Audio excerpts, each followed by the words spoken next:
is Zane is the safety nerd, but I would really consider wearing enclosed footwear. What is that? Someone backing up? You thought it was like a truck backing up. That's the only sound I know that sounds like that. Hi, we're Christina and Zane. We're two digital nomads without a clue. We're in our 40s, we're risk averse, and we have nothing to prove.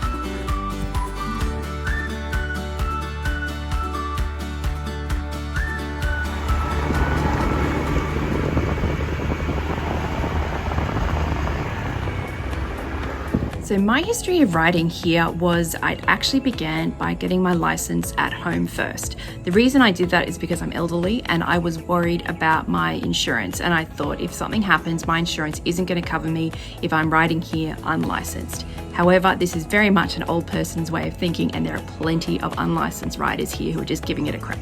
The other thing that is a personal issue for me, and I don't say this with hatred because I was absolutely one of these people, is it's such a cliche that when you come to Bali, you will always see men riding and the woman behind, especially with Westerners and tourists. And why is it that the men are always considered to be the ones who are somehow more capable of riding? It's ridiculous.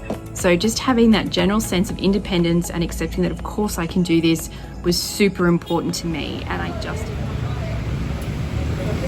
So Tina's asked me if I have some advice for people who want a scooter in Ubud or other parts of Bali. One, make sure your health insurance covers accidents with scooters. And two, make sure you have your international driving permit when you come here, which allows you to ride. Because if you don't have an international driving permit, your license from the country you're from, and insurance, then if you have an accident, the insurance won't cover it and you will have to pay out of your own pocket, and you'll have to do a GoFundMe to save yourself. So just be careful. I've already covered this because, that's okay, because this is just a sign that we are truly middle-aged, because we were both, insurance was very important to us. Okay. So, cool. But for the youngsters, we know it doesn't mean anything to you, but if you're an older person with maybe some common sense, think about it.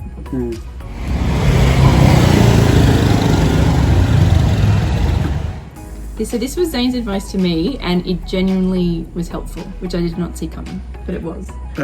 So I had this thought about it where in a lot of Western countries, or countries where there's a lot of organized traffic, when you are going, a lot of inorganic things happens, and specifically like you come somewhere, cars coming, you stop, then they go, and then there's a lot of stop, start, stop, start.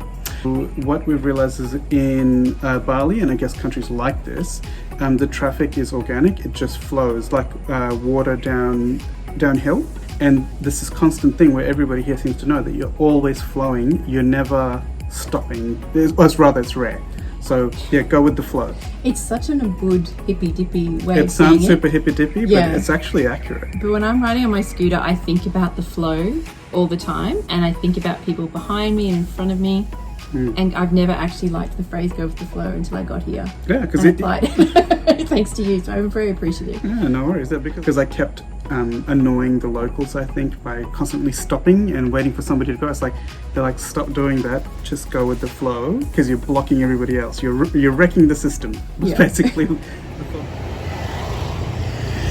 So Mr. Safety Nerd here really got me onto this, and it was wearing enclosed footwear. So the one and only time that I came off my bike, I was just wearing Birkenstocks, and my toes hurt more than anything else. They got completely busted. It was just blood. It was awful. And I now sport a pair of Crocs, which I don't know if I really recommend that, whereas he's in full sneakers every time he gets on the scooter. Highly recommend, even though it's a total pain in the ass, because when you're in Bali, all you want to wear is like thongs because it's so hot. And by thongs, Christina means flip-flops. I do. Yes, in America I know thongs are something else. In Australia we call flip-flops thongs. And the first two things that happen if you get into trouble is when you're trying to stop in something, your hands go out. So if you can have a glove, and most people may not have this, try to have gloves on, and the other thing is you try to stop with your feet. So your hands and your feet are the first things that get busted up, and they're really valuable. You know, like if you type for a living on a computer, and imagine if you ripped a finger off or something. Like, I'm not saying it's going to happen. I'm just saying think of your extremities, because they're the first things that come out. The thing about gloves, the government actually did an official survey. Zane and I are the only 2 people in Bali wearing gloves. No one else is wearing gloves here, like whatsoever. But again, because we both come off our scooters at different times, it was the best thing that happened, because when you put your hands out, so you want to get yourself a don't wear just some flimsy thing. You need like proper motorbike gloves they've got like the padding here and padding across your knuckles and that sort of thing. You are going to die. It's really hot, like, because you will get really, really sweaty while you're wearing them. But we think it's worth it.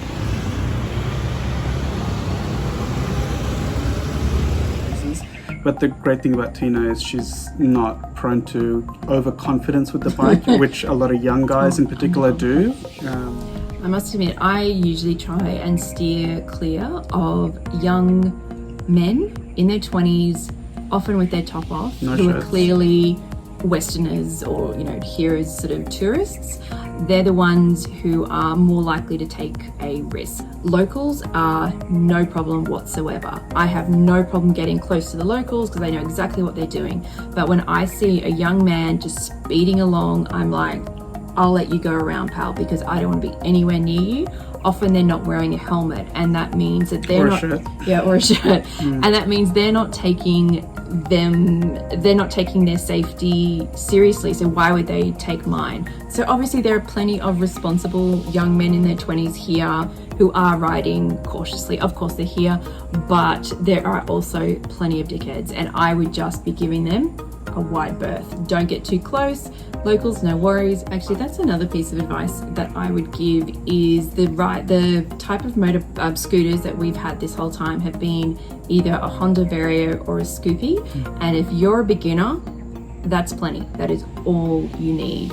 Also, there's so much traffic in a Bud, it's not like you're going to get up to 60 that often anyway. No. But you'd be lucky to get up to 30. You're lucky to get up to 30 in so much of the traffic. Like most of the time, you're kind of pretty slow. When you go to rent a scooter, they have bigger, more powerful ones. But if you're watching this video, why do you need a more powerful scooter? You don't. Annoyingly, for that extra size, you don't get any extra storage space. So you've got this big chunky thing. You're paying extra for it, and you'd be lucky if you could get up to 30-40 kilometers an hour most places. Like they try to go to a reputable place, because if you go to a more reputable place, you will usually end up with something that's in better condition, or in the very least, if there's an issue, they will come back and fix it very quickly. As an example.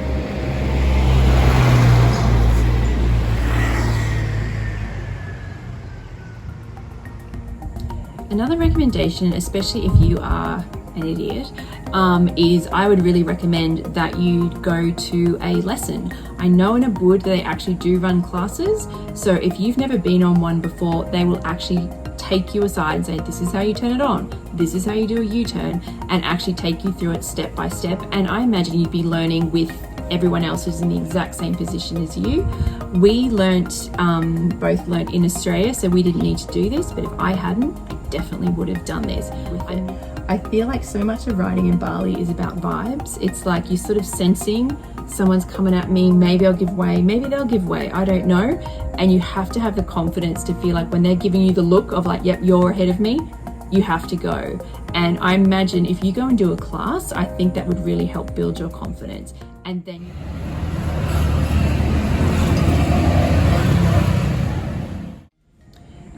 so my next piece of advice is to understand here that roundabouts, 9 times out of 10, are not a roundabout. They often have the infrastructure. It's very confusing. The roundabout is usually a statue. It's there. Cars could go around. They don't. So what I would do, and what I actually did when I first moved here, parked my scooter on the side of the road, crossed the road, and I stared at the roundabout for a couple of light changes to figure out what was going on. Because instead of going around, people just scoot in to the right. And it was kind of a free-for-all going on. So if you are used to from a country like Australia where roundabouts are treated like roundabouts, suddenly you get here, they're not. There is a system that I actually couldn't even describe it. You have to see it and figure it out yourself. It's what I was saying about it's run on vibes here. I Yeah. swear, it's just the vibe. And it's just something that you'll figure out over time, as we did. It's vibes. It's vibes. Because the Balinese love a scoot in. They're just going to scooch in over here and you'll be like, what the fuck are you doing? But it's the Balinese way.